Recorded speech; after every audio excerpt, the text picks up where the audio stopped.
It's another week and another new episode on the Granny Panty Podcast. I'm your host, RubyLynne. I am so appreciated that you're here, and I am excited that you chose to listen to my podcast today. If you'd like to follow me, the host, you can go to RubyLynne, RubyLynne.com. It's all things Ruby. If you'd like to follow this podcast, you can do that by going to thegrannypantypodcast.com, where you'll be able to see all the past episodes and everywhere that you can listen to a podcast, Spotify, Apple, Google, you name it. This week's guest is an amazing icon, I believe, in the sex work industry. She is an author, a former employee of academia. She is a full-service sex worker, and I'm excited to talk to her about how she transitioned to that in her late 30s. She did that, and also how she balances her work and home life because she still has a family at home. So help me welcome the amazing Jessie Sage.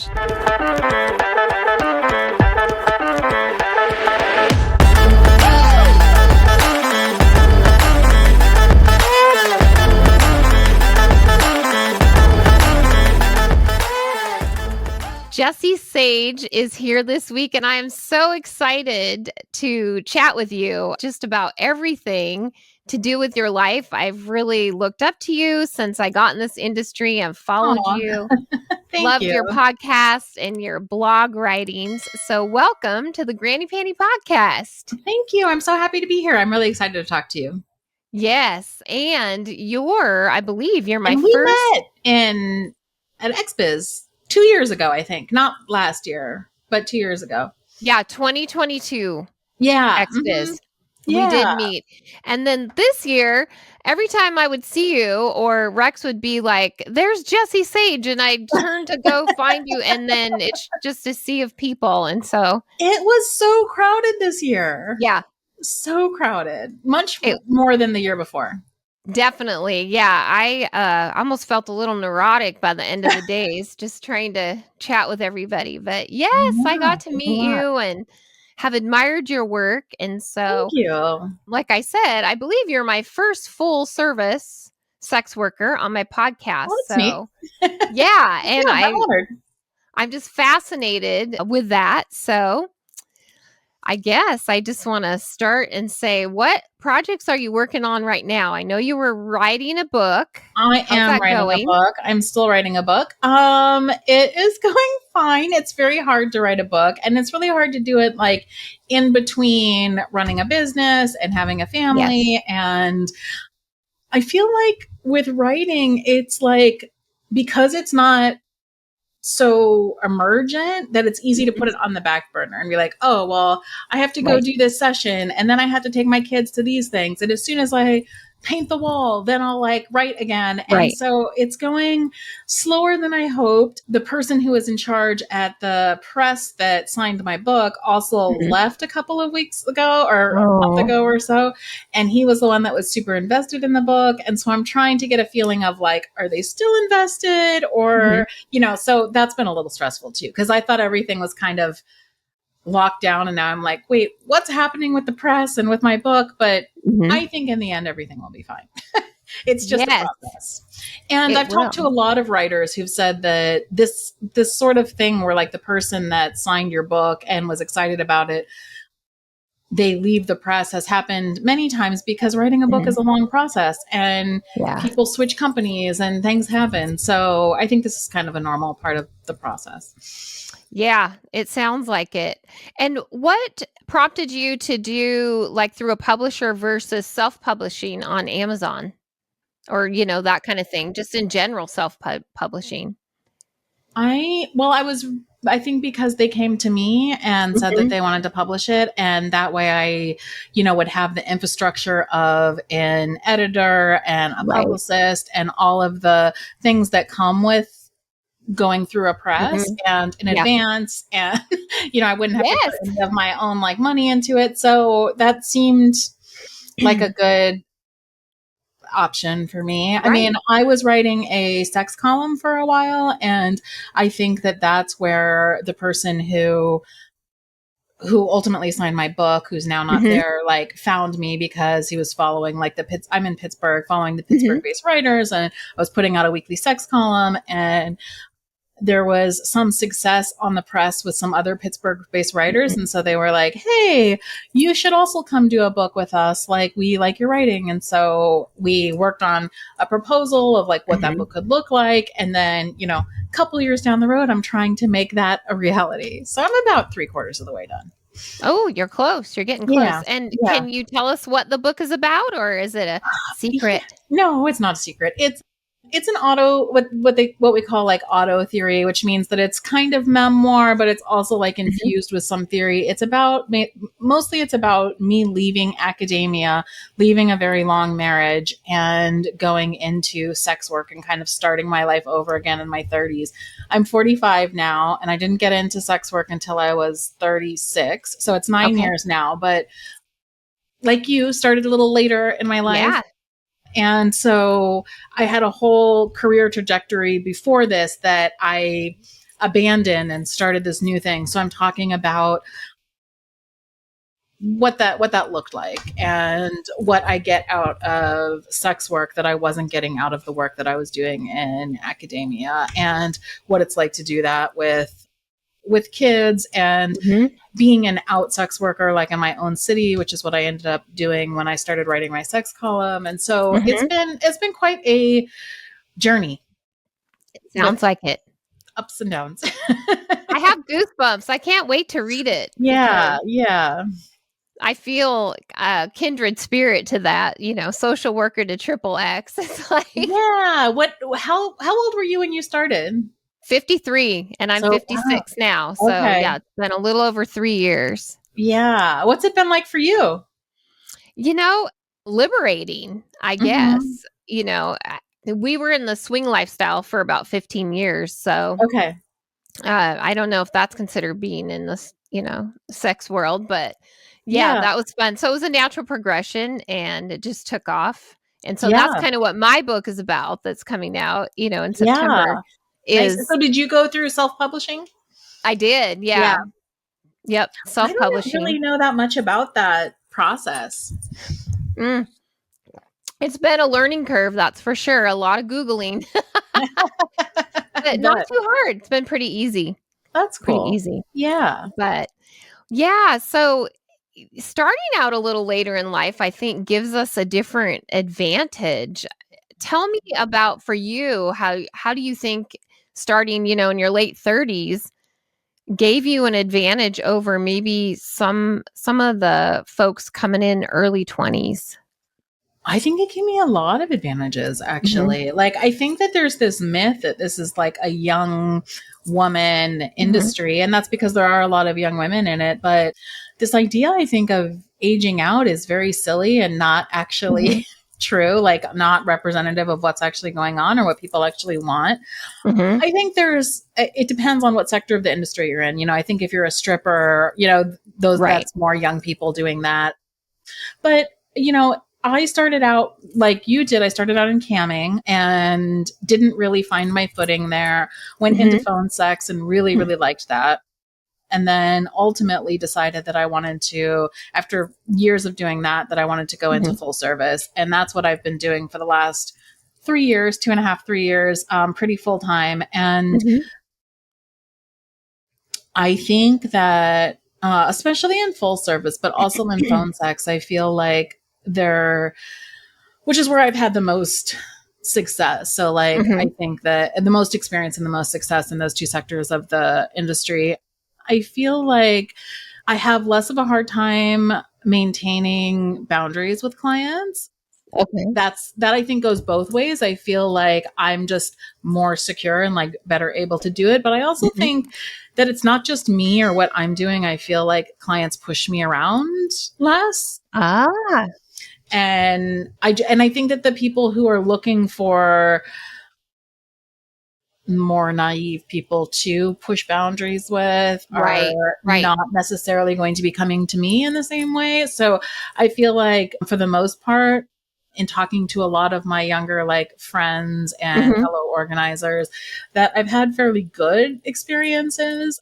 And a lot of that has to do with the sort of people that, you know, a 45-year-old full service worker is attracting, you know. And I've also found that I tend to have fewer but deeper and longer term like relationships with clients. You know, I don't do a lot of short dates, for example. I have a lot more longer, you know, 2-hour, 4-hour, you know, overnight dates with people who like really want to incorporate me into their like life in a bounded way. I mean, I'm not, you know, going to their family picnic or anything, but like, but in this way, deeper but in this way of like, I'm a mother, I've had a career, I have a lot to talk about. We have similar experiences. We'll talk about anything from like interest rates to like the plaster coming off your walls and, you know, like just adult sort of things. And I'm not at all saying that the younger people in the industry aren't adults or don't have adult concerns, but like, I think that for a lot of people, a lot of clients, especially older clients, they're going to not feel like anyone. You are more connected to people in your peer group, you know? And so I think the fact that like, and I think what older sex workers have that's really great is like a larger percentage of the client base that are our peers. Right. But then also this, for the younger ones, we can play this older woman role. So like we actually appeal to like a lot of clients. Yes. You know, a really wide range of clients. Like, and I think that that's great. Like, I don't have any trouble maintaining client relationships, even though people think that I should. I agree with you. Because recently on another episode, chatting with someone I don't remember, and we were talking about niches, and I said, well, at my age, I actually have been able to carve out 2 niches. I've got, you know, the stepmom role play, the stepmom stuff for my younger fans. And then my older fans love that I fuck the dad next door, the guy next door. They love the dad bods. And I said, this is awesome. I can appeal to the whole thing. Right. I know, that's how I feel. I'm like, I have like all the people who are like dads, 40s, 50s, and then 60s who don't want a 20-year-old because they're like, that's my grandchild's age, you know, but, and then the younger guys are like, you're an older woman. So like, it's great. Like, that is awesome. Yeah. That is awesome. And so do you have a good mix of clients then in the older and younger age ranges? Yeah. So I have a funny story. Yesterday, yes, I love stories. Am I allowed to tell like a graphic story? Yeah, I mean, go for it. Go for it. I had probably the oldest client that I've ever had yesterday. He was 84, and he was in the middle of something and looks up at me and smiles, and I was like, what? And then he says, you have to keep yours in. And I was like, what? And he had taken his dentures out. He had no teeth. That's so funny. Yeah. And I was like, oh, I was a little startled for a minute. And then I was like, okay, it's fine. This is what we're going to go with. And then at the end, he just like pops his teeth back in. And he's like, thanks so much. This was awesome. So that was funny to me that like somehow without me looking, he like decided to take his teeth out. Yeah. So that was very funny. But yeah, that's the upper range. I don't usually have people in their mid 80s, but I do have a lot of clients in their 70s. I have more like I have a group of clients who are in their 60s and who are just like, a lot of them, you know, their own relationships have become sexless for whatever reason. And, but they're happy in those relationships, but they just need to have some sort of sexual experiences, which is totally reasonable to me. And then there's the people like me, like dads who are still dealing with their kids at home, or their kids are going to college, or, you know, and then the younger ones, then I do have a contingent of like single guys who are younger, and also not just guys, but non-binary people. I have some trans clients too, who don't fit that, like, I'm trying to regain something I lost, but who just like don't have a partner, or who are, you know, or some of them just want to experience things that they don't feel comfortable asking for from new partners or people that they're dating. Or things like that. So a lot of it is like experimentation. Like, I really want to try this thing and I can't do it. They don't feel comfortable doing it in their life or whatever. So yeah, Right. it's a range. I would say anywhere from like, now I can say from early 20s to 84, with most I people love that. falling in their like 50s. Yeah. I love that. Yeah. About how many clients do you see a week, would you say, on average? I don't know about per week. I keep track. It's probably about 15 to 20 a month. Okay. That's busy. Yeah. That's a busy mom, a busy Yeah. business owner, Yeah. writer. Yeah. How do you balance? What's your secret to balancing that family life with something that could take you out of the house, probably in evenings, weekends, that kind of thing? How are Yeah. you balancing that, especially with your partner? I actually find it much easier than when I was doing online work, in the sense that it's more contained. So, you know, when I was doing online work, it was like 24/7 texting, Yes. responding to people, doing emails, like getting on cam, keeping your night flirt line on, but that means that you have no idea when the phone's going to ring. And you know, so that to me felt like it was much more disruptive to my like everyday life, because while I was home all the time, I was also like completely divided, which is one of the reasons that I wanted to, especially at the end of like when vaccines became available, I was like, had been home quarantined for, you know, a year and a half, 2 years. And I was like, I can't do this anymore. And I found that it's like much easier for me right now to be at home when I'm at home and then like go out for a couple of hours and then come home and be home again. I do travel a fair amount, and I've worked out with my partner that I've never gone 2 weekends in a row, because they, you know, and so, you know, we've kind of tried to set up parameters so that when I travel for work, like if I'm gone this weekend, I'll be home next weekend, you know, and so we've just worked that out. And, you know, they're a professor, and so they also have like kind of a flexible schedule. So we just kind of, I mean, it's less flexible than mine in the sense that they have to teach their classes when their classes are scheduled, but it's not, they're not 9 to 5 in an office, you know? And so we just kind of work it out in terms of childcare, and we have arguments like every couple about like division of labor and whose turn it is to do X, Y, and Z, but not really about the work itself. And that's what a lot of people assume is like, how do you do that and be married? And I'm like, I don't know. It's just like, it's our life and our job. And it seems pretty normal to us. Like, we get in fights like any couple does about like, you're working too much this week and I need a break, because we have a small kid at home, and that's just how it goes. Yeah. And were you doing the full service work when you met your partner? No, I wasn't doing sex work at all when we met. Oh, so we just celebrated our 7-year wedding anniversary, but we met 10 years ago. And when I met PJ was camming, and I didn't even know what camming was. Oh.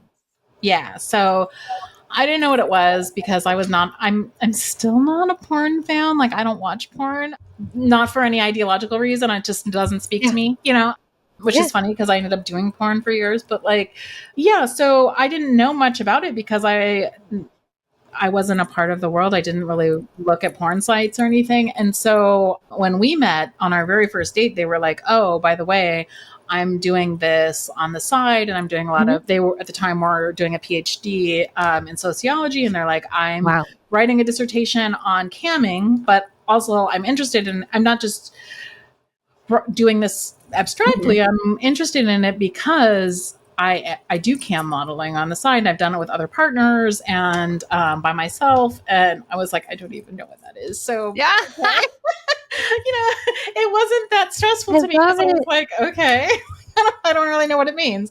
Sounds good. You know, then we started talking as we started to get more serious. And I was like, actually, I'm curious what this is. I want to know what you do. Like, is this something we could do together? And at the beginning, in our first year of our relationship, they were like, I they were reticent to like bring me in because it's a big deal. Like, to be naked on the internet is something you can't take back, and that's going to impact your relationships with people. And they didn't want to feel like responsible for that. And so we had a lot of talks about it at the beginning of our relationship until they were convinced that like I actually wanted to do it regardless of whether they were doing it, just because I was curious at that point. And we started camming together. And we cammed together for a while as like a cam couple. And then we started making clips together. And then we started hosting the Peep Show podcast together. We brought in a lot of sex workers and talked to them about their lives and what they were doing, and slowly just started being like integrated into the community. And so then a lot of things happened in our lives that kind of changed our trajectories. So they had cancer twice, and that changed. And they've been very public about this. So I don't feel like I'm saying anything that's out of turn, but like after they had testicular cancer and after their surgery, they could no longer externally ejaculate. And that was hard to do porn because people were like, we were expecting this. And we're like, you can't do that. Like, unless we were going to take it on as like a political project and talk about like queer bodies or post cancer bodies or, that's a whole thing though. And we were like, I don't know that we want to take this on. It's just like that's a big commitment. It's a big commitment. And so they kind of, but also because they were recovering, from cancer, kind of pulled out of it. I got much more into phone sex and things that I could do by myself. And then they finished their dissertation and started teaching, got a professor job. And then I went into full service. And so it's been interesting because it's been this long journey over the last 9 years, but we both landed in different places, but we started very much together, working together, which has been interesting because we have this long history online together. My clients now like know who I'm married to and will often ask me like, how's PJ doing? Even so I had to kind of go into full service being like, I can't erase like the 7 years that I did things with my partner. That's still my partner. Like, I'm not going to pretend that doesn't exist.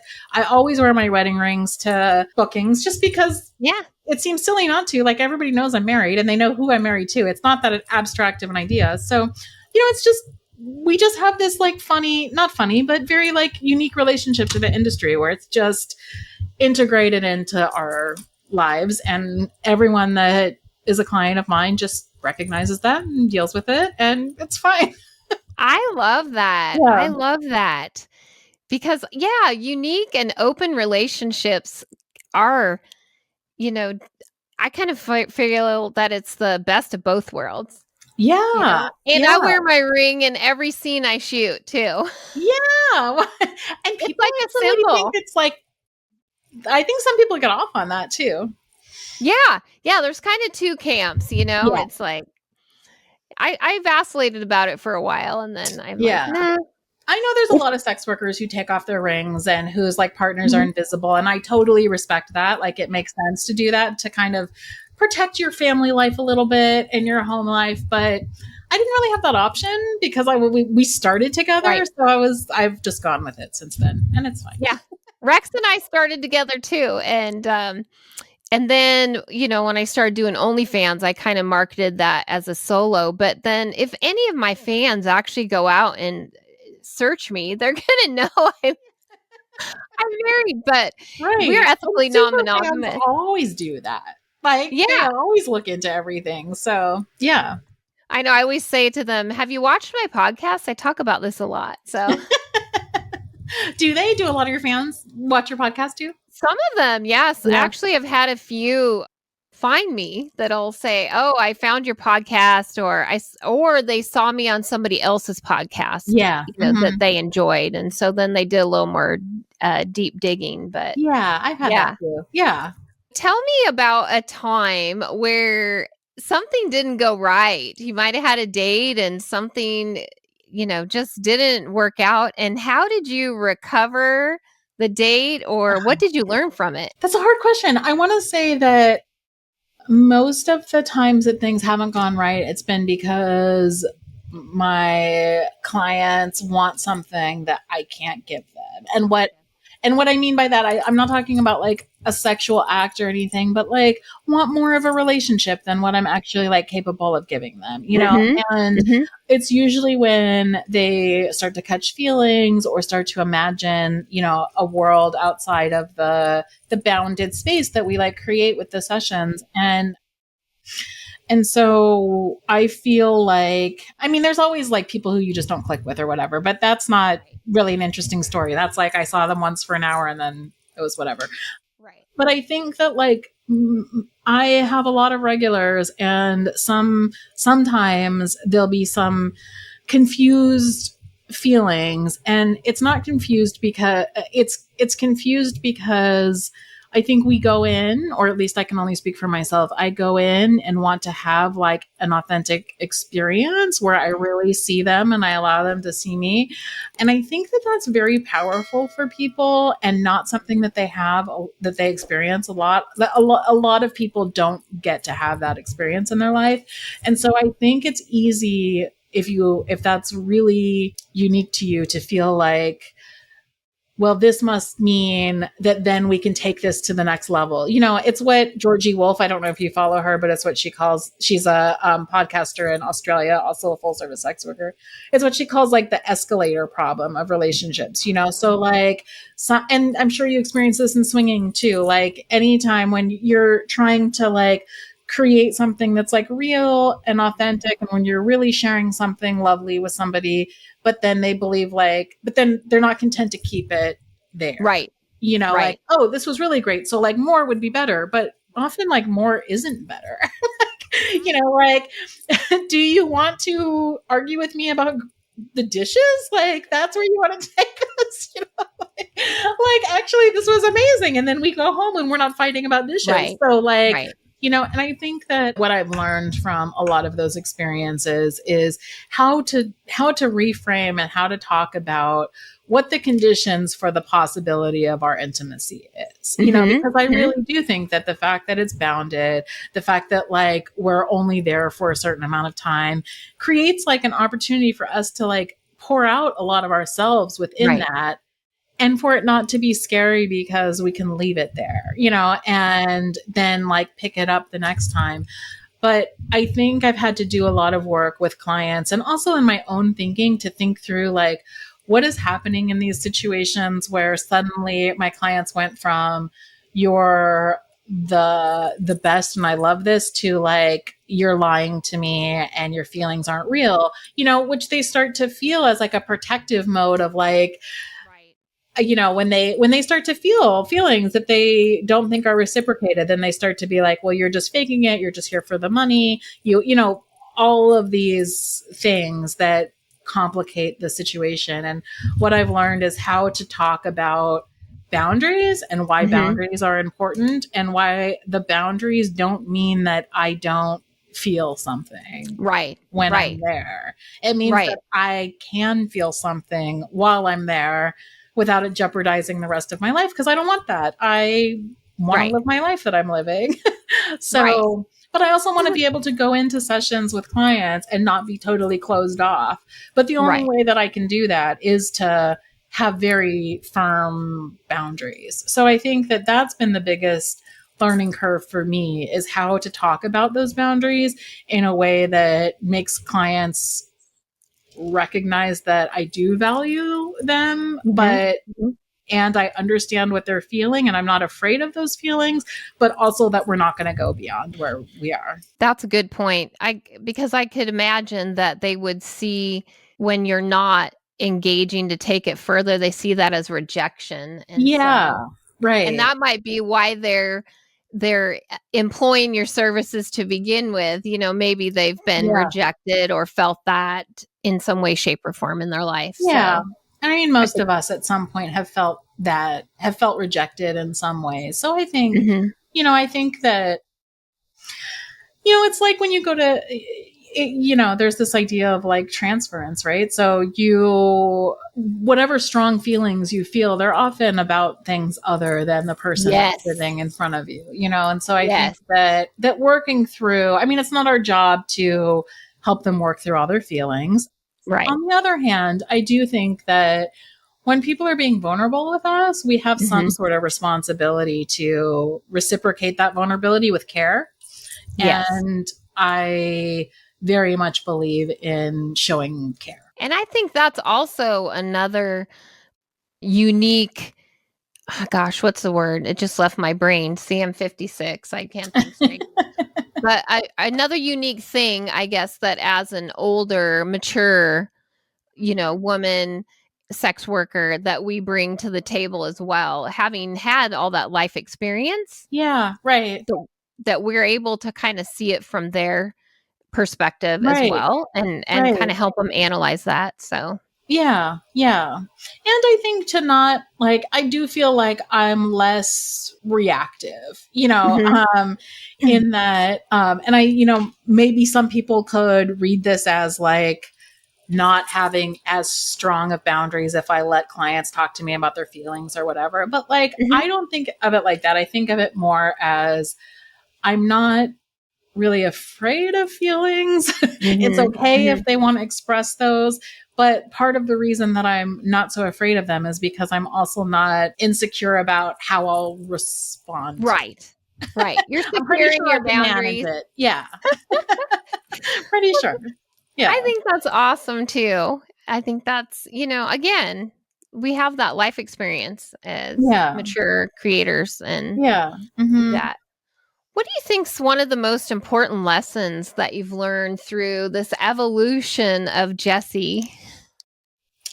I think that I learned to advocate for myself in ways that I never learned in anything else I was doing. So I think that the kind of fuck you, pay me mantra of like sex workers has been like very, though it's like a little crass, it's also been very valuable to me as somebody who is like, especially like somebody who's socialized female, to like not value my own like contributions, to have those, especially in academia where I was, to have those like overlooked and trampled on because it's a very like sexist institution, to be able to like get out of that and to have a framework for kind of demanding respect and payment.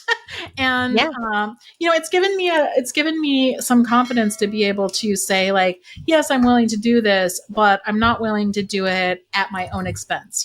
I'm not, and to feel confident in that. And so I think that sex work has given me a vocabulary and a framework and to be able to like advocate for myself and to ask for what I want in a way that I never learned in other aspects of my life.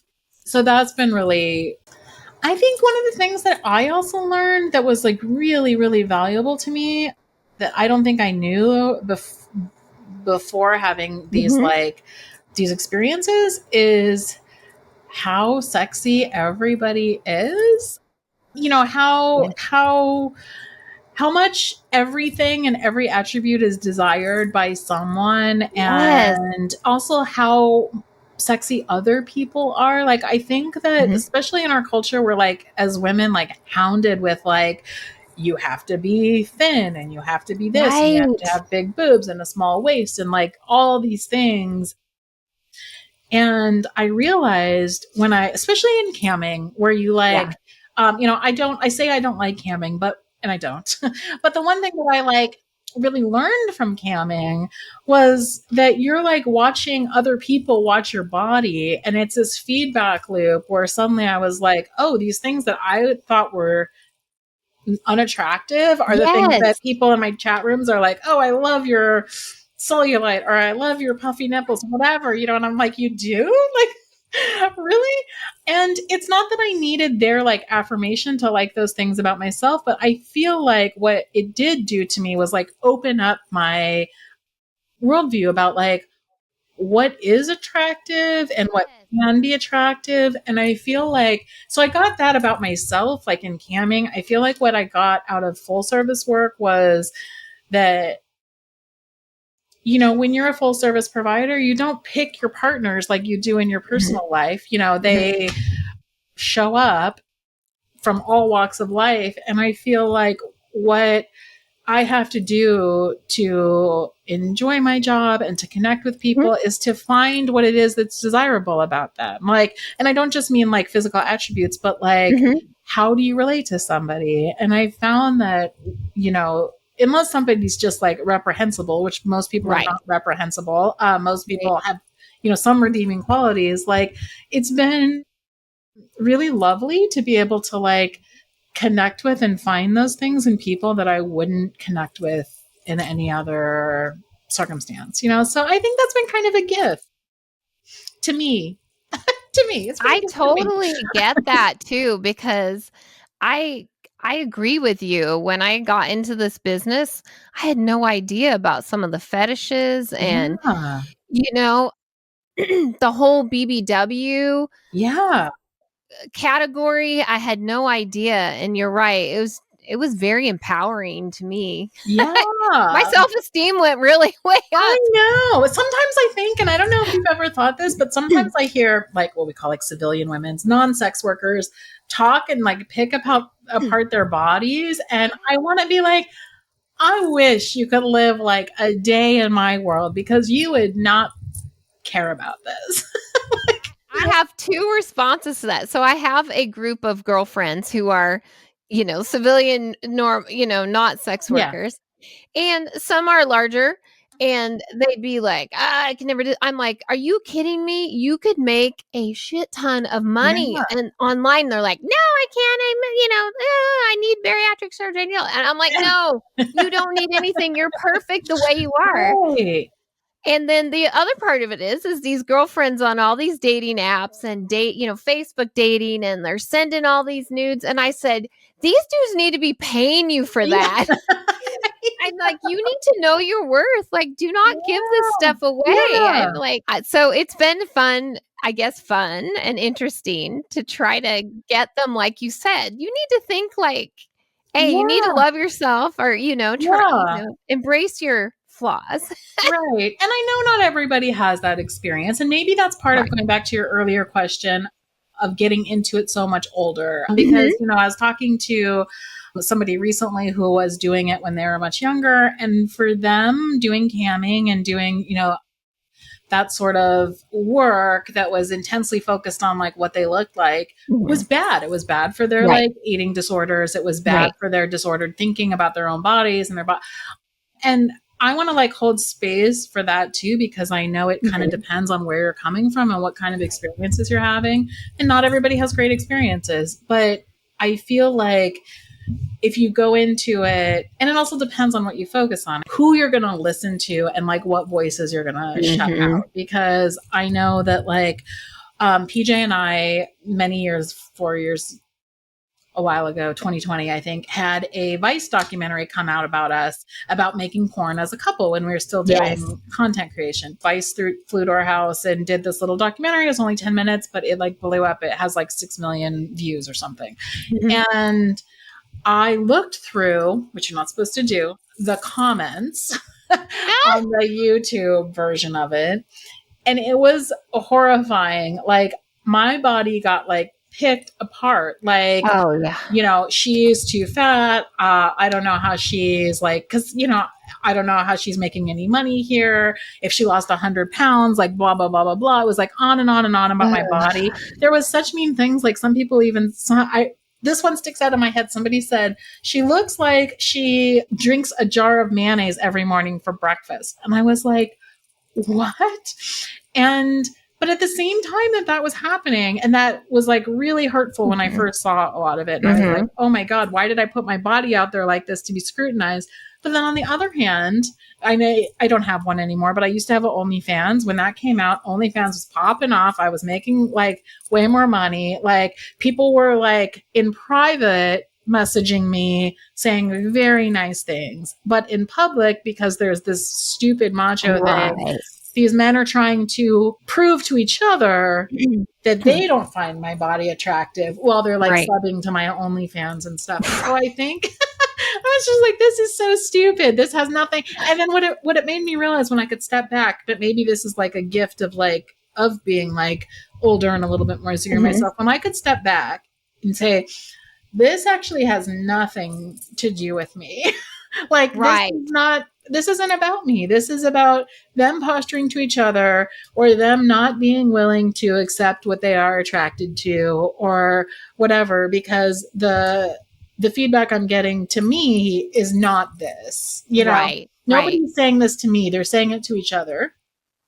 And it was actually in the end, turned out to be like a really positive experience for me, because after that I was like, this is stupid. Like, I'm not paying attention to the people who are trying to tear me down just for daring to like do this work in the body that I have. Right.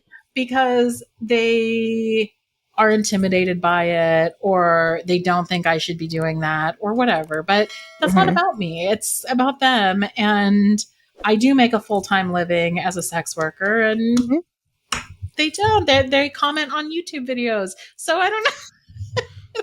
And they're probably living in their mom's basement. Yeah.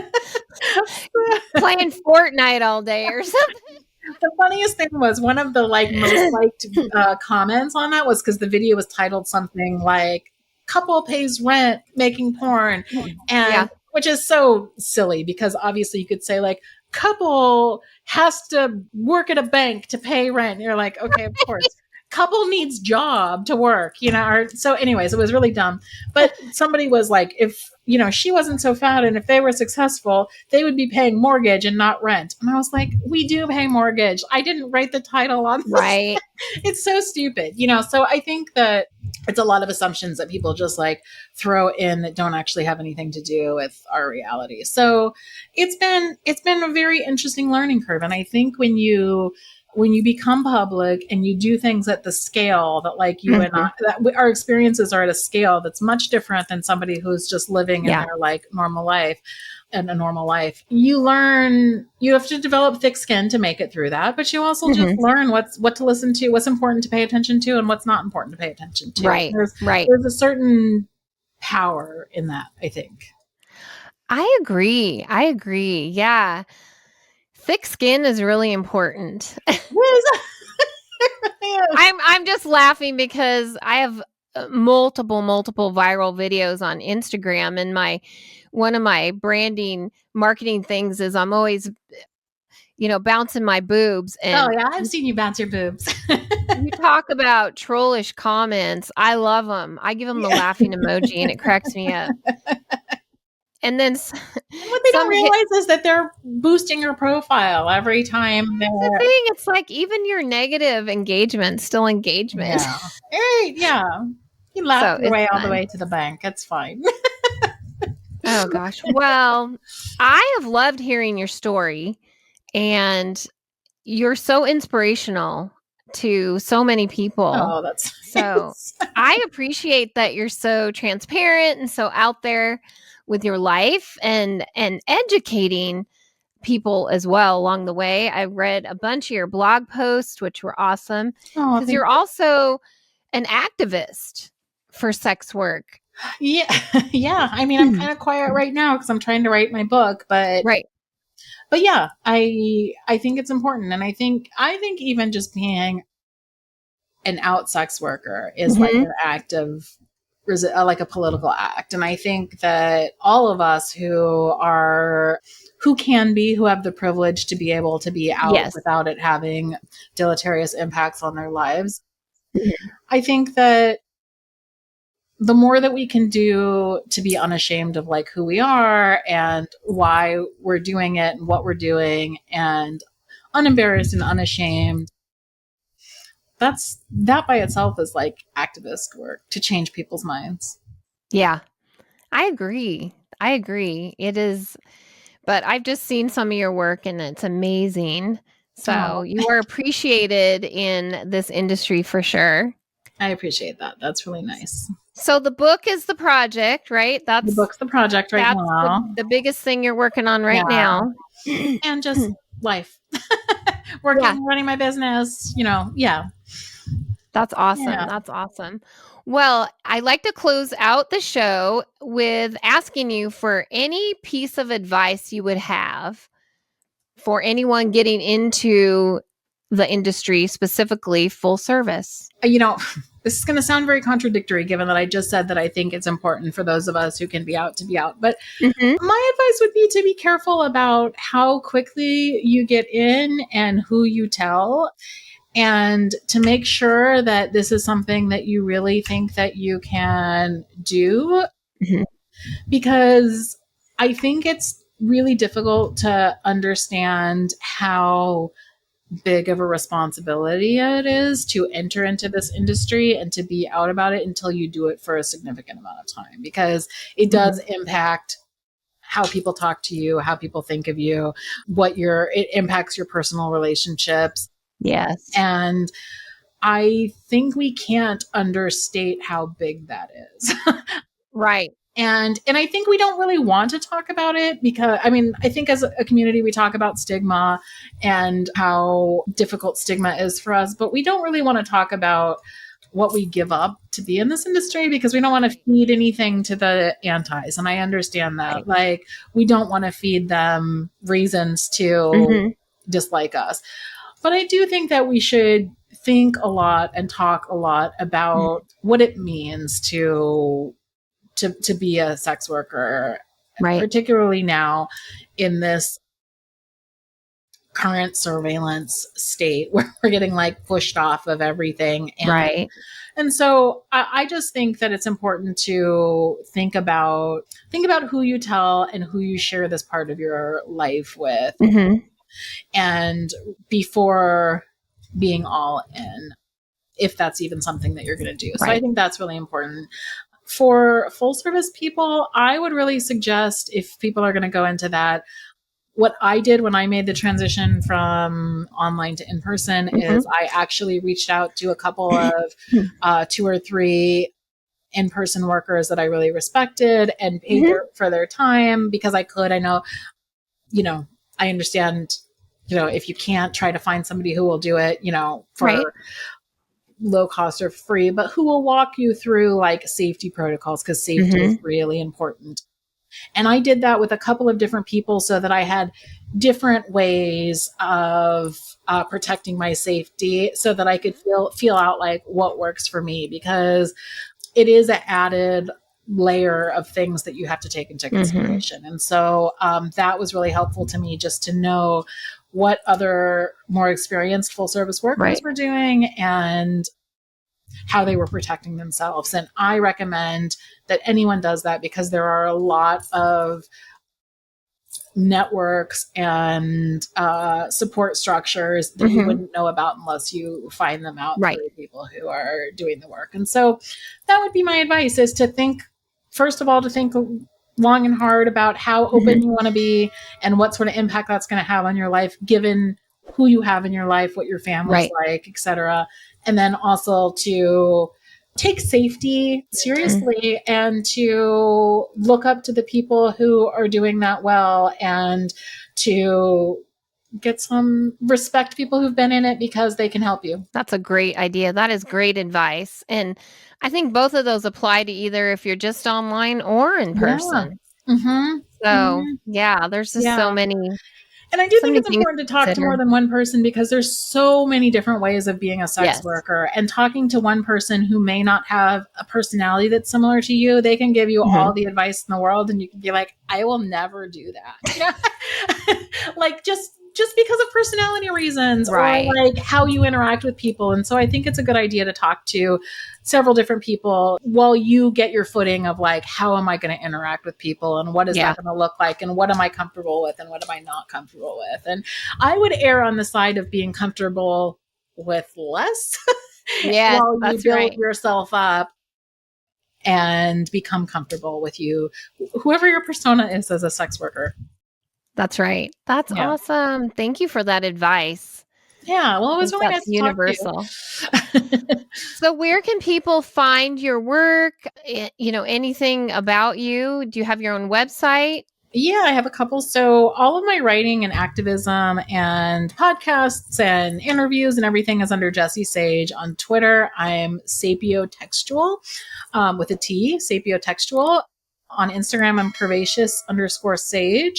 And then I have a website, jessiesage.com. And then for my in-person stuff, if you're looking for like how to book me or reach out to me, I have a website, cybellerain.com, CYBELERAIN, and my socials are also under Sibeli Rain. Okay. Awesome. Awesome. Well, thank you so much for taking your time out of your busy life and chatting with me. I was excited to get to know you more. It's always hard at events and there's too much going on. I get over, I like short circuit too. I get overstimulated. Oh, same. I'm like a one person at a time sort of person. And I'm just like, oh, I can't be here anymore. I got to go. ADHD was out of control. I know. I don't even know how to focus. I'm just like short circuiting. So I was like, I gotta get here. But yeah, this was really nice. It was really nice to talk to you. Well, thanks again. And I can't wait for your book to come out. All right. Thank you so much for having me on.